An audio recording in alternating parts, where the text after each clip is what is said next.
বিসমিল্লাহির রহমানির রহিম। আসসালামু আলাইকুম। আজকে মানে অনেক দিন পরে বাসায় নতুন একটা কাঁঠাল নিয়ে আসছে। তো কাঁঠাল থেকে কাঁঠালের বেশি আমার অনেক পছন্দ।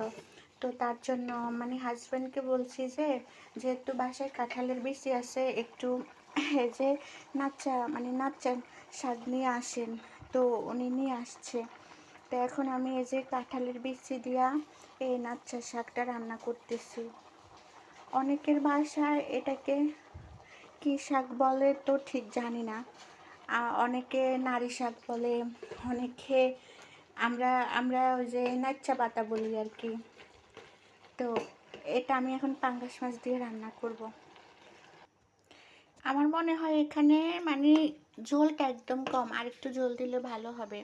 তরকারির মধ্যে যদি আমরা ঠান্ডা পানিতে ঝোল দিই তাহলে দেখা যায় কি মানে 30% তরকারির স্বাদটা কমে যায়।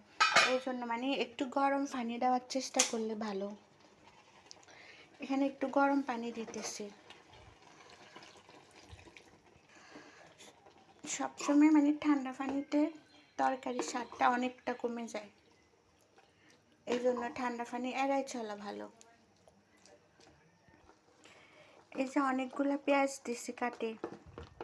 শাক পাতার মধ্যে মানে পেঁয়াজটা একটু বাড়াই দিলে ভালো হয় আর কি। অনেকগুলো পেঁয়াজ দিলাম। এই যে 3 পিস পাঙ্গাস মাছ দিয়ে দিলাম। মাছটা একদম মচমচা করে ভাজা করে নিলাম। এখন এটা মানে অনেকক্ষণ জোশ হবে, যতটুকু প্রয়োজন ততটুকুই জোশ হবে।